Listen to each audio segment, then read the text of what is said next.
Okay, everybody, let's start the show. I hope you guys are doing well. My name is JN. I am an associate professor of negotiation at McGill University.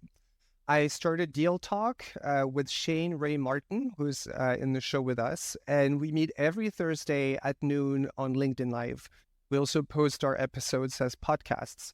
Um, Shane and I decided to start the Negotiathon, which is a 30-day celebration of negotiation on LinkedIn. And as part of the Negotiathon, we're really excited to have this roundtable discussion titled Negotiating with No Alternatives, the Procurement Perspective. And so this session is tailored specifically for professionals navigating the challenging landscape of single source suppliers in restricted inflationary environments. Okay, so I'm going to introduce our different panel members, and then we'll start with the show. So first up, we have Giuseppe Conti. He's an esteemed professor based in Switzerland. Giuseppe specializes in negotiation and influencing. Besides academia, he serves as the CEO of CABL, a firm dedicated to honing skills in negotiation and influencing. 2023 has been a notable year for him as he found a spot among the top 30 global gurus for negotiation. Before stepping into the world of academia, he spent over 20 years in procurement, working for industry heavyweights like Procter & Gamble, Novartis, Firmenich, and Merck. Hello, Giuseppe. Hello. Nice to talk to you, JN. Delighted to be at the round table. Yeah, nice to talk to you. You're at the right table. So I was wondering, Giuseppe, what's your number one actionable negotiation tip that you can give to the people in the audience? Well, let me go for something maybe less traditional. And it's about maybe caring about the satisfaction of the other party. Right? In this audience, we have lots of procurement people, and procurement people tend not to care enough about the satisfaction of the other party. Now, if you do care about the satisfaction of the other party, the implementation is going to work well. You're going to build a better reputation in industry. You can use the satisfaction to get a better deal in the future. If there is a supply crisis, you get preferential treatment. Now, here is the important part. The satisfaction of the other party is more linked to the process than to the outcome. So you can have satisfied counterpart if you manage the process well. If you make some concession, you start time, you make concession. You treat people with respect.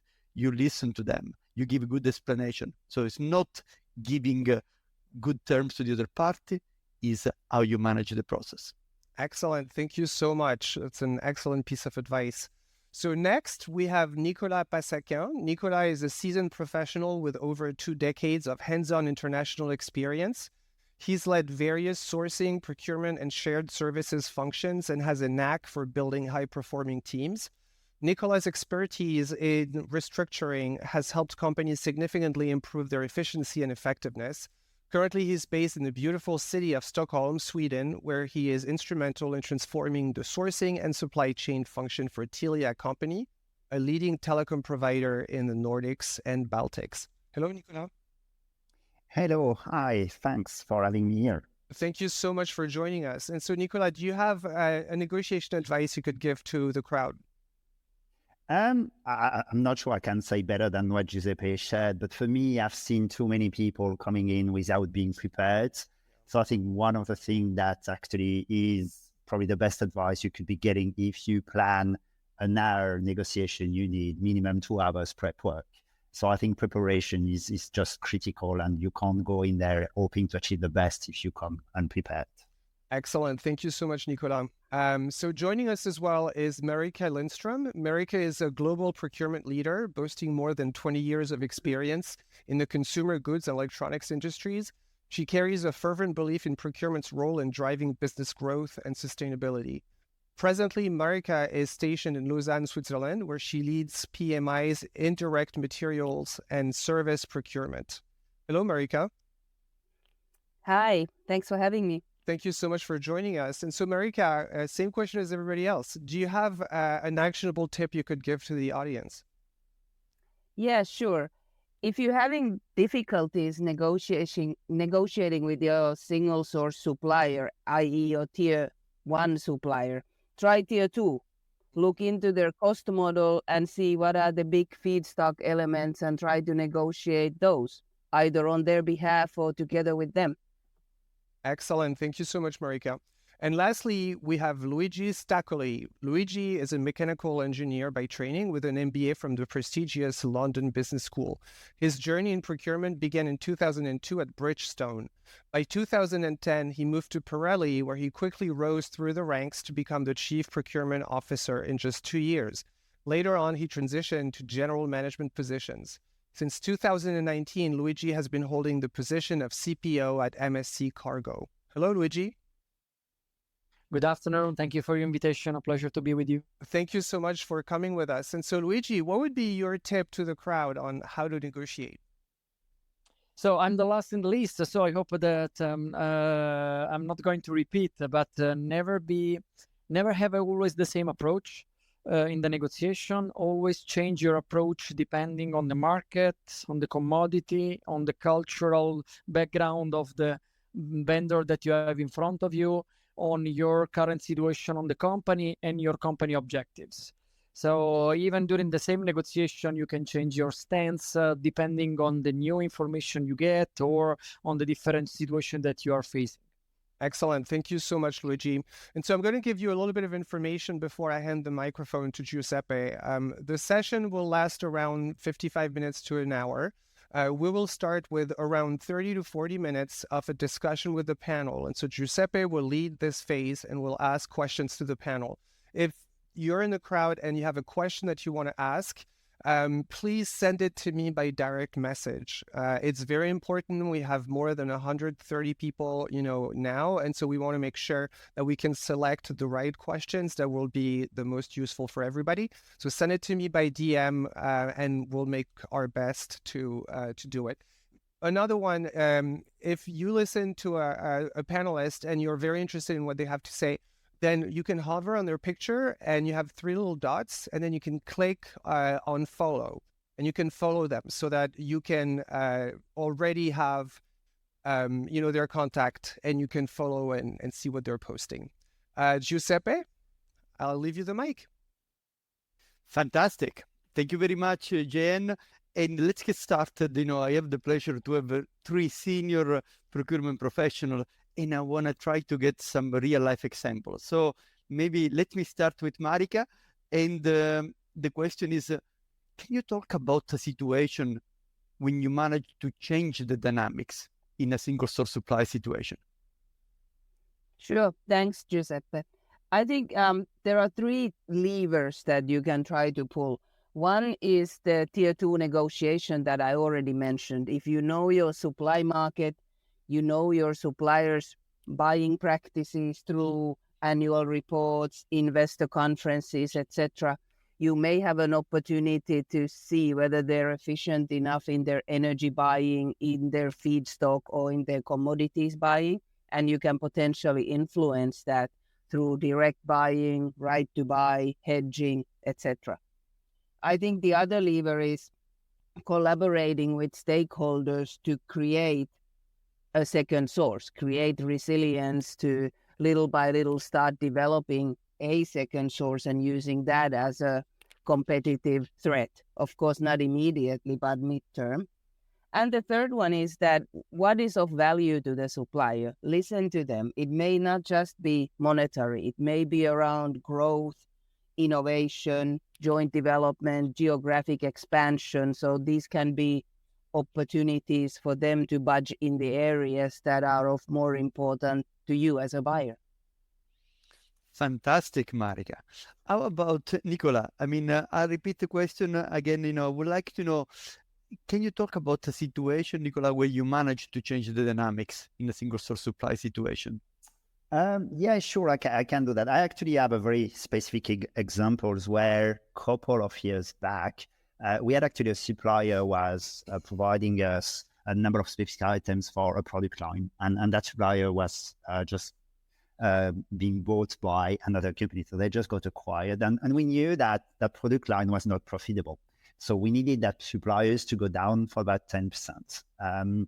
We actually had benchmark, we did prep work, we did cost breakdown. So we knew that we could get that 10%. And if we want to keep that product line into the market, we absolutely need to achieve at minimum that 10%. And then it's a single source, and the first nego didn't go really well. I think we actually struggled, and then we left both parties being relatively unhappy about the outcome.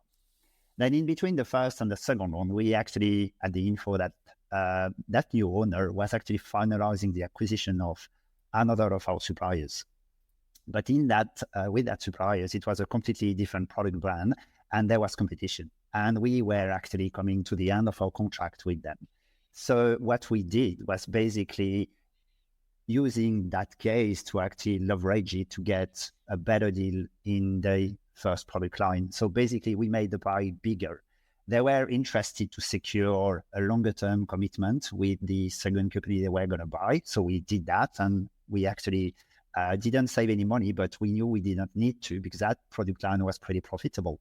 But then on the first product line, we actually achieved more than the 10%.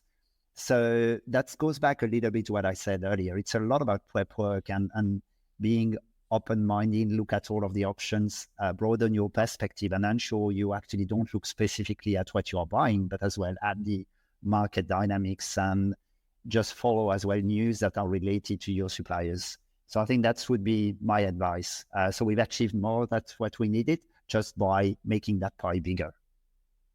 Yeah. I love also this idea that we tend to forget, right? Follow the news of your supplier. There may be something happening that may ended up giving you new insights that you had not anticipated before. Fantastic. And Luigi, do you have a real story for us? Something where you managed to change the dynamics in single source supply? Well, I will go for an anecdote that is not really something that you can apply every time. No, like more than 10 years ago, in my previous professional experience, when I joined the company, I remember that out of 100, 42% was on a single source on raw materials. So this means that if I was spending €1, 42 cents could go only to one supplier. Of course, for several categories, so not always the same supplier. So we had a lot of problems there, and there was one in particular where this was the only supplier for this specific raw material approved, and there were very big entry barrier in the industry because it was very capital intensive, and there was a specific technology behind. So there was really no one that could have the interest nor the capital to be invested to enter into that difficult market. So that was really very difficult topic, especially because we were facing every single day availability issue. The supplier was behaving like if they were the customers, and we had really a problem to continue our production. So what we did was simply to create a technological alternative. So we didn't go for another supplier on the same commodity, we changed the commodity. So we have identified another product that could be easier in terms of production and technology, that could be lower in terms of capex expenditure, and then we have developed the product to be an alternative to the previous one. And of course, we have developed more than one source to start with a new product. This is very touchy for a supplier that is a single source, because if you change a supplier, then you can always go back. But if you change the technology and you change the product, coming back is not an alternative. And that is where they are going to lose the market forever.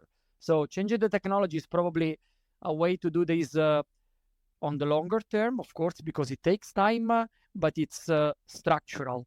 And if a supplier is smart enough, then they understand what is the limit of taking advantage of being the only one in the market.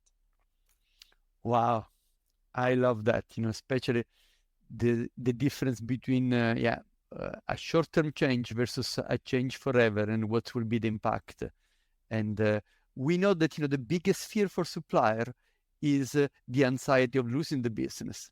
And of course, if you can make that kind of anxiety that they will lose it forever, then that may get them into behaving a different way.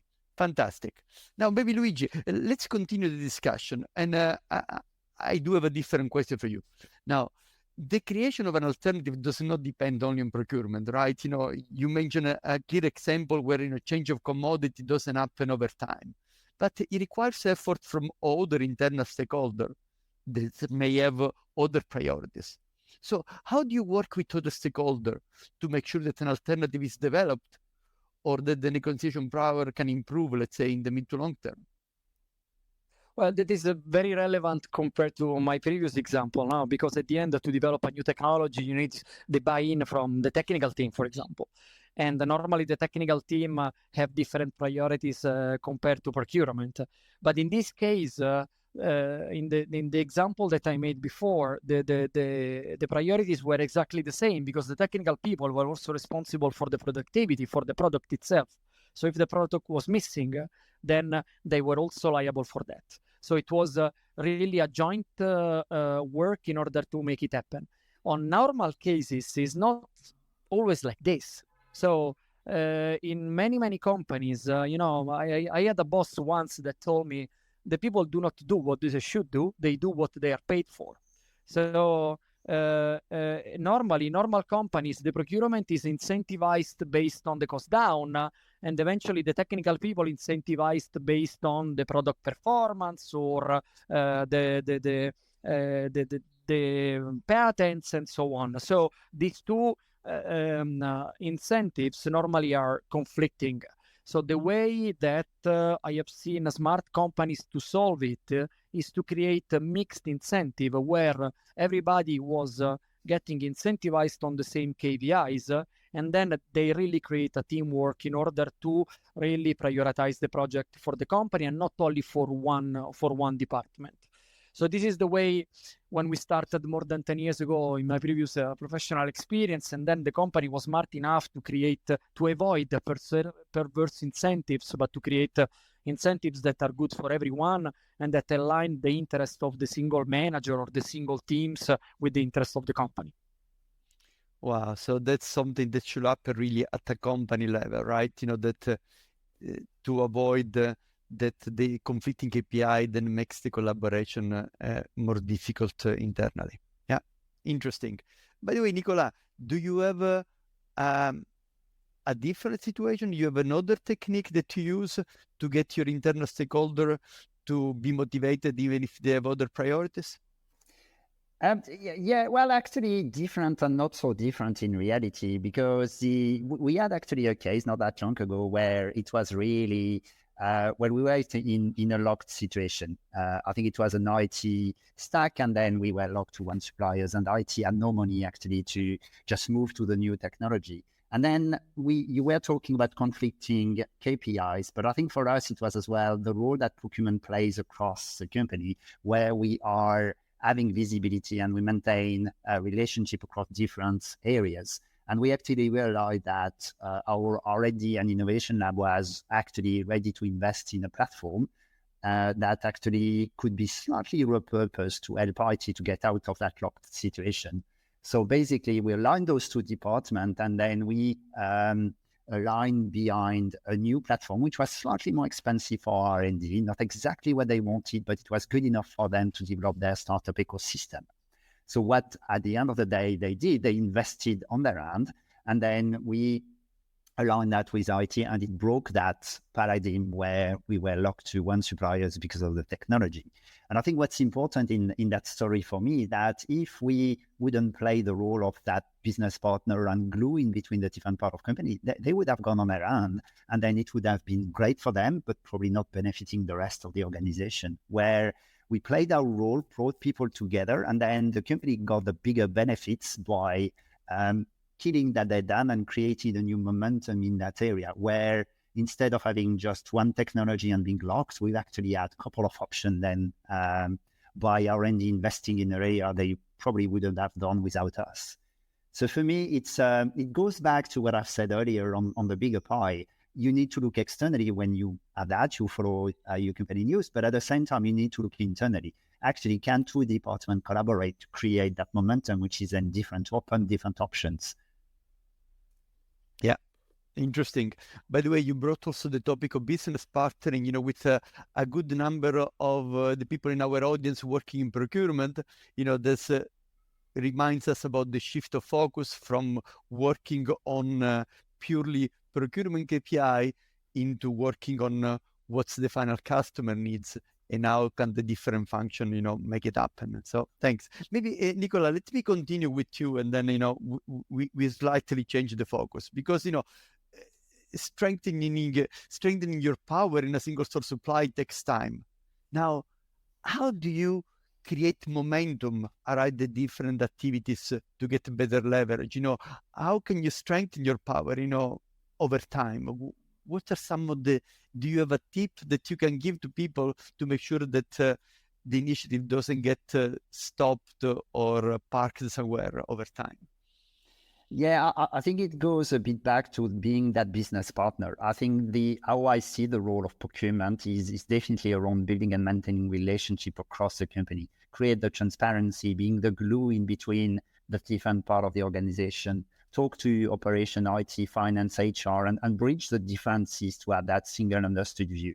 I think that's, for me, the first fundamental things to do if you actually want to move into a new area. Now, that's one part of the answer. The other as well, quite often it takes planning. It takes actually a structure. It takes resilience to actually build a plan, especially when you start talking about technology stack. You are into manufacturing, I'm sure you've got the same. It's like 5, 10, 15 years plan. If you actually want to move to a different environment, if you really want to change your landscape, it takes time. Now, sometimes it works, sometimes it doesn't. And I'm going to take an example that didn't work actually in that case. And I've joined a company 20 years ago, and I've heard that it was going to be the end of the mainframe, and then that technology was going to be dead, and then that we would have a plan to get out of it in 5 years' time. And then there was a plan.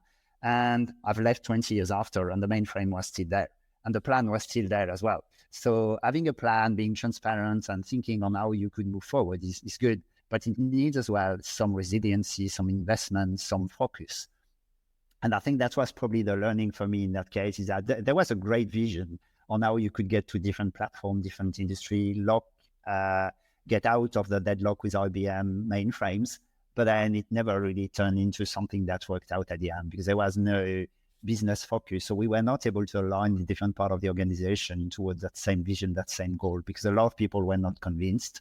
And a number were probably not understanding what was in it for them. And I think that's where I think procurement can play a role. I think that business partner role that I mentioned earlier, for me, is definitely around that as well, is around bringing those things together, surfacing the challenges and looking at those one by one. Yeah, fantastic, Nicola. So we heard about, we have the luxury of having senior executives from different industry. We got the perspective of Nicola working in IT and telecom. Now, Marika, is your approach still centered around business partnering in the fast-moving consumer goods, or is there something else also that you have in mind when we talk about, keeping the momentum going around the activity and strengthening your power over time? I think there's always an opportunity to leverage on world events. And I can give you an example. I was doing packaging buying during COVID.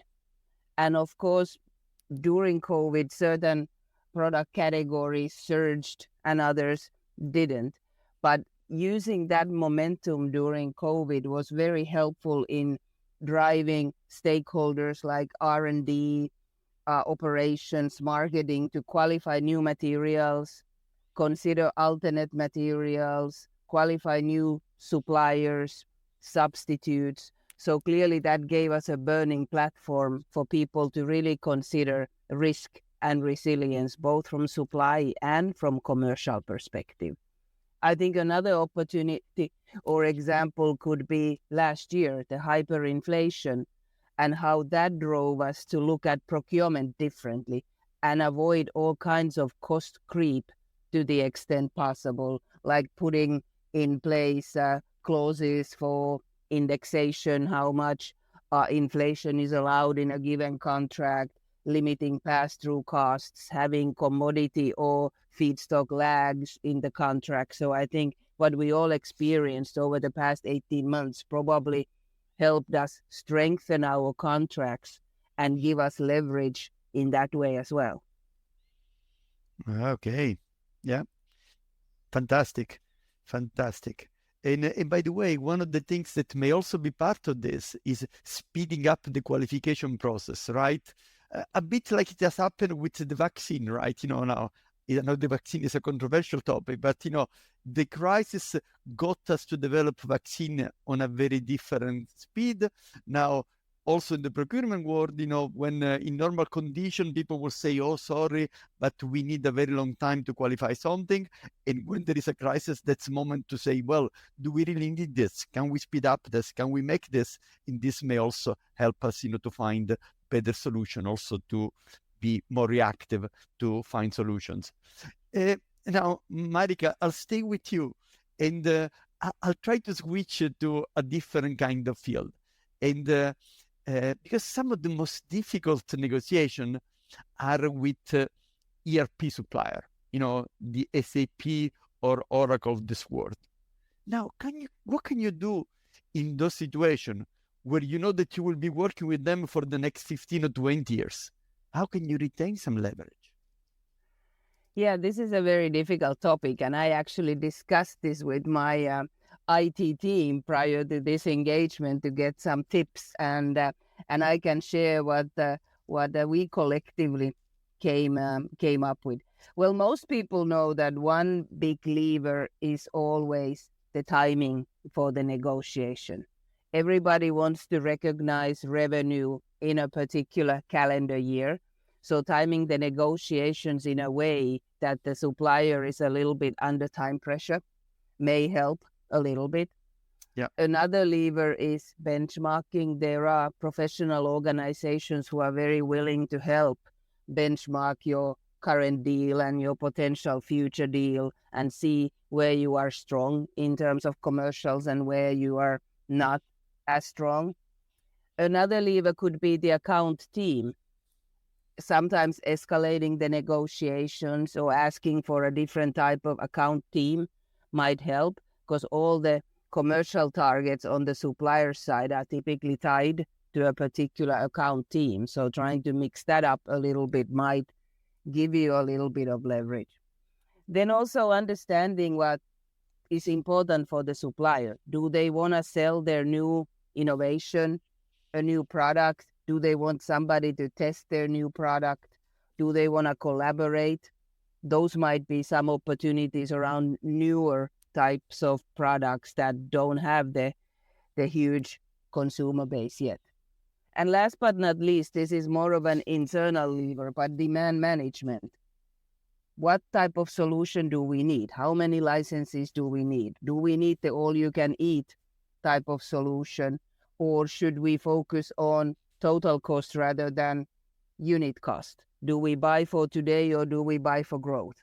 So that's an internal lever that we can also try to pull. So hopefully that helps at least a little bit. Fantastic. By the way, it reminds me that I signed my SAP deal on the 30th of December at midnight, right? The 31st was a public holiday. So we really waited until the end, the very, very end of the year, not because our contract was that big, but because it was important for the sales manager and the sales director.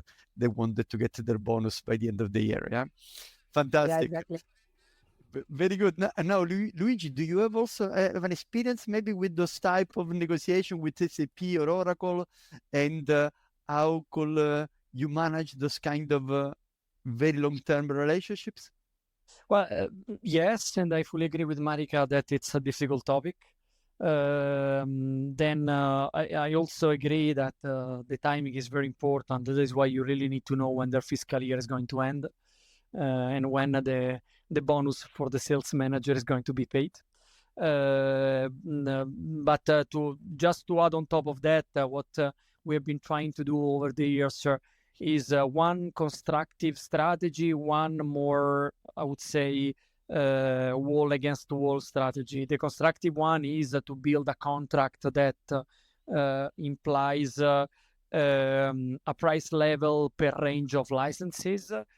So in this case, you are betting on yourself in terms of customer and supplier, because you are betting that the system is providing value to you and that the company is increasing in terms of people, in terms of size, in order to have a larger number of licenses, and that would decrease the unit price. And the other one, this is the more collaborative one. And the other one, whenever you, this is more a long term, but at the end with this kind of category is really a long term story because it's a technological lookup. And the other one is that whenever they come out with a technological refreshment of the product, you just refuse it. And then you don't invest anymore in the product. So if you don't invest anymore in the product, then this is very dangerous for them because they understand that either you don't believe about the product or that you are preparing for in any way a switch to something else. And that is, I remember that this was the case, for example, for SAP when they came out with SAP HANA, for example. So that is probably the signal that you are giving to them implicitly. I'm not investing anymore. Give me 5 years preparing for a different route.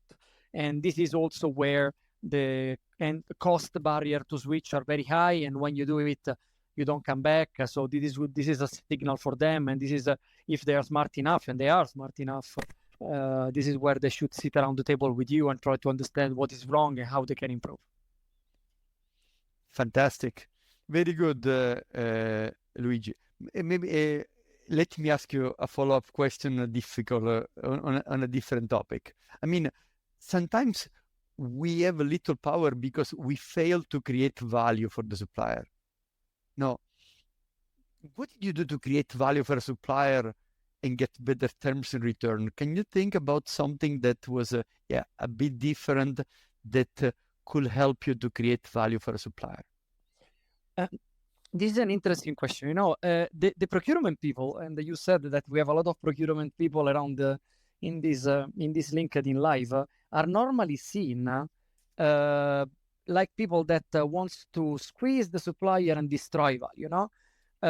Instead, in my opinion, the best part of my job is when I help the supplier to create value. For example, new plant, new technology, additional people hired, so additional value for the entire economy. So in reality, in my opinion, the most successful project that I've been running in order to get rid of a single source or a difficult negotiation position has been when I have been able to invest in the supplier. So, for example, I told to the supplier, you know what? I'm giving to you 1 million, 2 million, 5 million. Then you set up the new plant. This plant is giving the material to me.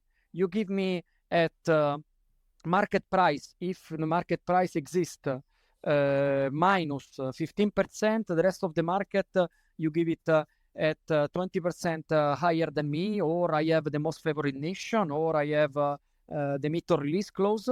And this will be valid for the next 10 years after you start the production. Okay, so this is a way for me that I'm investing upfront to the supplier. I'm creating value for him because he's expanding, he's opening additional markets. And then in return, I have a long-term return on my investment. This is probably my opinion. I've done this many, many times in my life, in my professional life. And I always found this probably the most successful project that I've ever run as a procurement guy. Yeah, fantastic. Perfect, perfect, Luigi. Marika, can you think about another situation where you were able, to create value for a supplier and make it a better deal despite the difficult situation? Yeah, maybe I'll focus on intangibles, because we in procurement normally we think about more tangible things like contract extensions, long-term commitments, but there are also intangibles that we can look at, like supplier awards, public recognition for the suppliers, access to senior executives, R&D collaboration. So there are things that don't necessarily cost us anything or are not commercial immediately, but could have a lot of value for the suppliers and the suppliers' organizations. So I think it's sometimes good to think about the softer side of negotiations as well. Yeah, I love that one, Marika. It's also one of the things that I encourage very much, during my work. You can ask, maybe you can let the supplier use your logo on the website. Maybe you can be a reference. You can write a case study, or maybe you can test a technology. You can give them business intelligence, for training. So there are plenty of things that may not cost much, that may create value. Another example that comes into my mind, maybe you've been around at the Frankfurt airport recently, and you see all this advertising from SAP, which says, Louis Vuitton uses SAP, Adidas uses SAP. These are just example of, trading the intangible. Okay, Louis Vuitton lets their famous brand used by SAP, and then they can get to return a better treatment on the SAP license. So yeah, that's I love that point. Now, Nicolas, is there something else that comes to your mind, or we pretty much covered what you tended to do in terms of creating value? You covered actually already a lot of it. I think I love that marketing example. And I think one of the things we've done in the past, I worked for a brand or company which was known for having extremely comprehensive data and content sets. And to develop algorithm, to develop product, you actually need data. And that's one of the things we leverage. We knew that some of the suppliers were actually angry to test their product into larger sets of data. So we actually included that into some of our conversation with them and some of our deals. Obviously, it would be within a safe space, and that was not for them to sell product, but for them to test what they were actually developing. And they saved a lot of money on their end, because acquiring those data sets would have been extremely expensive. On our end, it didn't cost anything, because that's just something we had and we were using for our own products. So I think it was a sort of win-win. And we built on that relationship with them to create a stronger link in between our two companies. And I'm going to go back to what you said earlier. That's your first advice. Is like, you need to make both parties happy when you are actually negotiating. And I think that kind of negotiation makes everybody happy, because they had something that didn't cost us anything. And then in return, obviously, we gain as well some other financial and commercial parameters that we were looking for. Fantastic. By the way, I want to remind the audience that this is your event, right? We are here to answer your questions. So if there is a specific challenge that is in your mind, if there is something that you would like to get the help, do take the opportunity of the fact that we are here, and that we will be delighted to share any ideas that we've experienced in the past. So do not, and by the way, let me remind you also the rules. In order to ask your question, send a direct message either to Shane or to Gian-Nicolas, which are in the speaker list, right? If you look at the list of people, then you see Gian-Nicolas and Shane at the top, and then you can send them a direct message, and they will be sharing the question with us, right? Maybe, as we wait for your own question, let me go with one more from my side. And maybe, I'll make this one open, let's see whoever wants to share a situation. But can you share about a single source supply situation where you failed to achieve your goals? And what did you learn from it?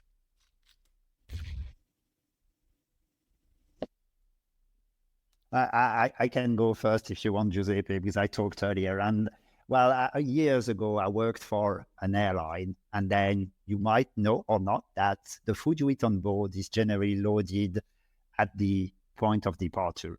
And then it means that in a number of places, and that's airports, catering that are providing those things. And in a lot of places, it's actually governments or owned by the airport. So you are actually in single source situations in a lot of those cases.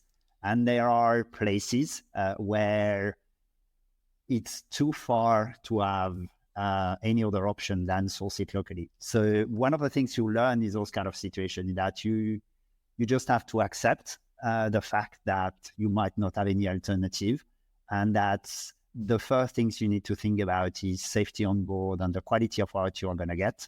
Then the price and the comes seconds. The relationship matters more than anything else, because when you have only a single source vendor that serves all of the airline, you don't want to be at the bottom of their list, because if something happens, you're going to be the last one being served. And just getting water in some cases would mean they would actually serve all airlines before they do, if something is happening on the ground. So it's a kind of relationship where when you come fresh out of school and your first few negotiations, you just hit the wall. And then after a little while, you realize that the relationship matters more than the few cents, more or less, you might be paying. And the quality matters more than that. And then, well, it's actually one of the things you need to just build on is like you can't win always. Then you need to maintain relationships. You need to build upon and make sure that you've got actually that. Yeah, nice one. We received a question if you want.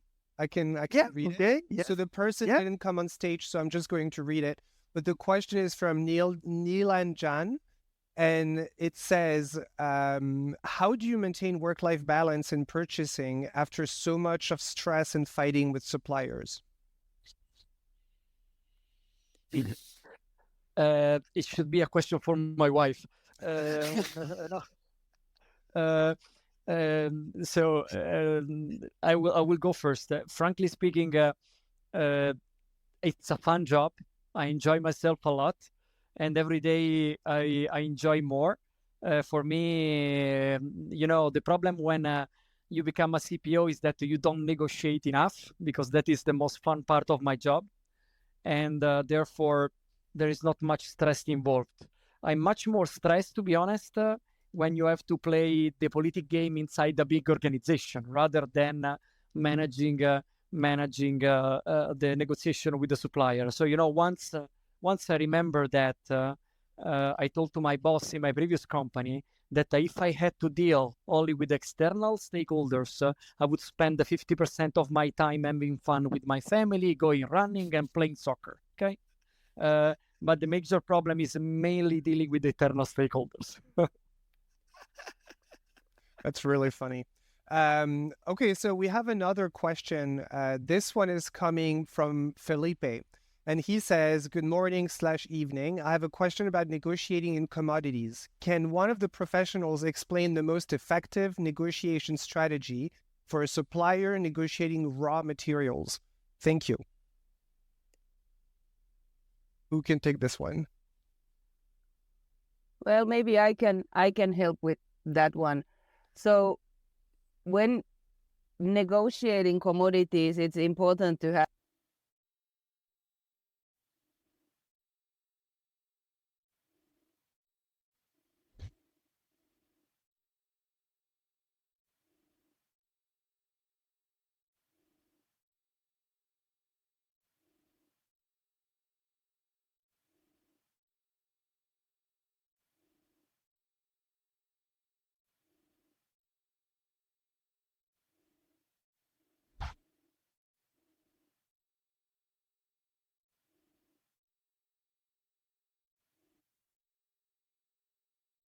stocking if the market conditions are advantageous.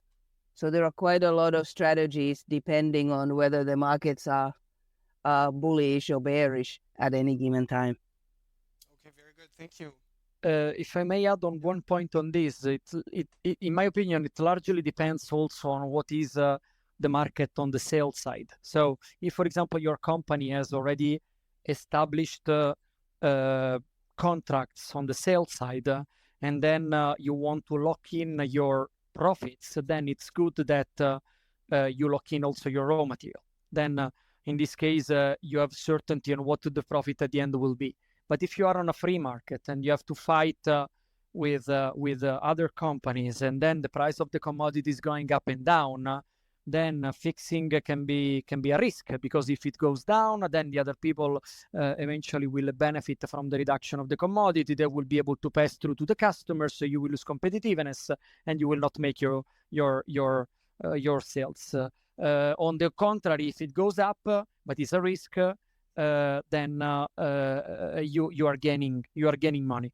So to be honest, I always been risk adverse in playing with the habit of my company, and I've always followed very much the market. If you are in a competitive sales market situation, I mean, people like Apple can do exactly the opposite. Okay, this it largely depends on what is the total situation of your company, rather than only looking at the procurement. Excellent. Thank you so much. We have and so please, if you're in the attendance and you want to ask a question, please raise your hand and I will let you ask your question, but send it to me by private message first. So we have a question from Alik Taki, who says, "Good day. How do you negotiate a procurement supply as a startup? I would be new to the market and my need for a relationship with the supply is crucial. Any advice is welcome." Who can take this one? Yeah. I can probably take it. Well, I guess there's two sides. I guess it depends if you are a startup or if you are an established company and you negotiate with a startup. And I think I can probably talk both actually. A couple of years back, we set up an innovation procurement team that was actually their only job was to negotiate with startup.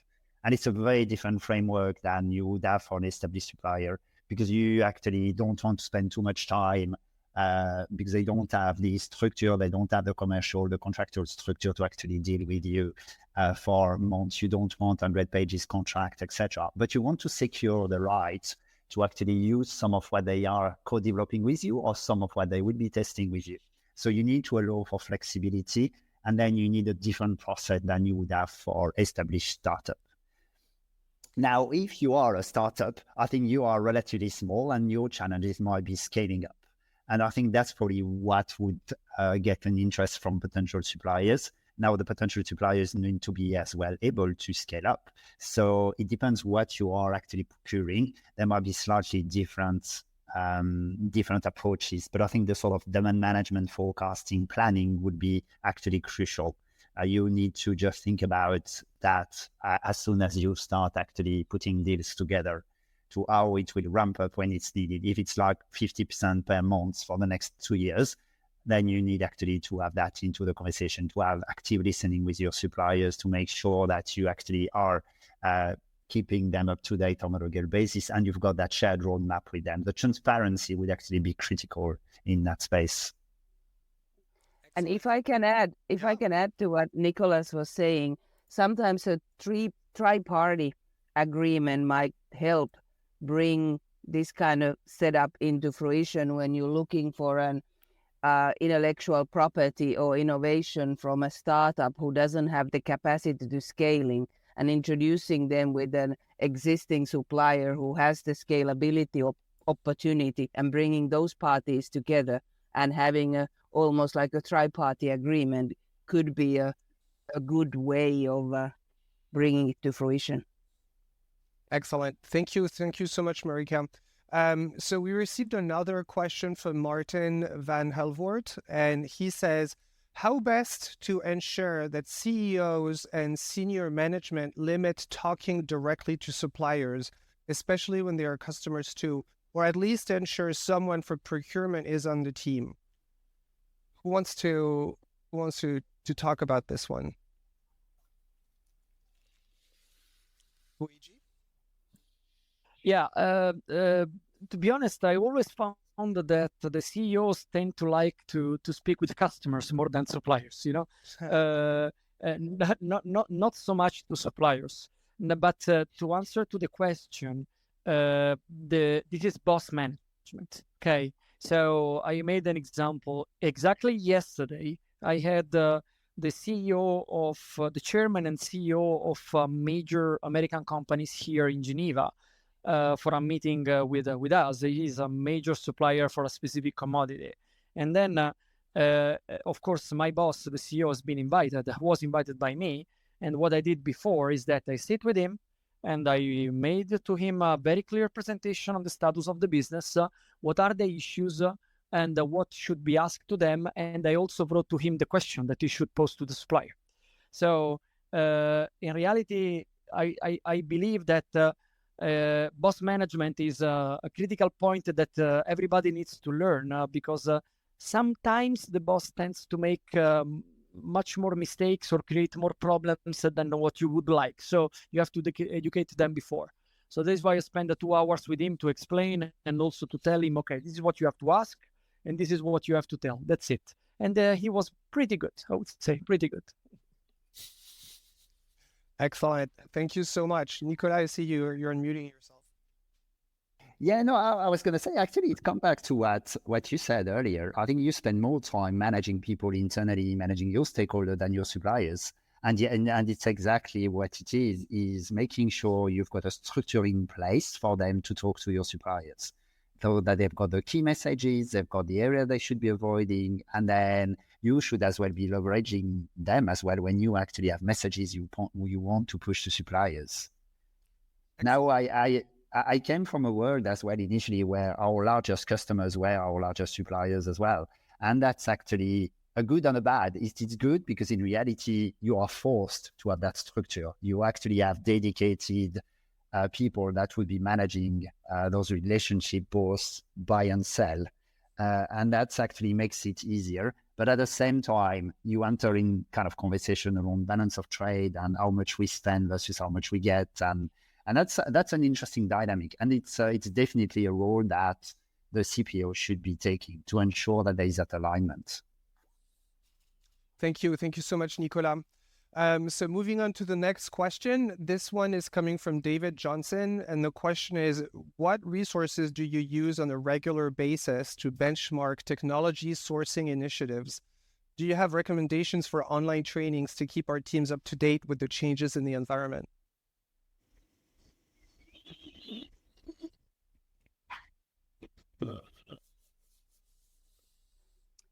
Maybe I start. I think one good resource for some benchmarking activity is obviously Gartner, which is not cheap, but they bring some good value. Another benchmarking organization, which of course is at cost as well, is Payroll that I've used in the past. A lot of resources for good information is, like I mentioned earlier, are suppliers' annual reports, competitors' annual reports, investor day transcriptions, things like that. You can get a lot of insights on different buying practices by reading this public information, same as integrated reports for sustainability information and so forth. Thank you, Marika. I don't know if somebody wants to add something to this. Because we're reaching the end of the show, so we're probably going to have time for another question. And so we received a question from Chris Surley. And Chris says, could you ask the team to discuss the scenario where there is a technological singular technology, a patent or regulatory barrier creating a sole source situation? Who wants to take this one? I can probably start with that one. I think, yeah, that's actually probably going back to a lot of what we said earlier. I think we all ended up in our career in that kind of environment where then you need to look at all of the options, basically. You need to think about, well, can we make the pie bigger? Is there other thing that would be of interest for that suppliers who would be buying that technology from? Is there actually different technology you could be developing? Is there some marketing you could be doing jointly? Could you give them something that they would have interest in? For me, the more locked in you are, the more prep and you need to be doing, and the more open-minded you need to be. So just take first the holistic view. What could you be getting out of them? What you could be giving them? What information are available that would help you actually to position your company in the best way to be their preferred customer? So I think that's actually all of that I would be thinking of in those kind of situations. Okay, very good. Thank you. I don't know, Luigi, I think you unmuted yourself earlier. I don't know if you wanted to add something. No, I mean, there are also geographical examples that are exactly creating this kind of situation. Now, Brazil is one. Brazil, the government is, for example, artificially creating for several products some entry barrier where there is only one player in Brazil, and then either you use them on the landed basis, you are not going to use anybody else.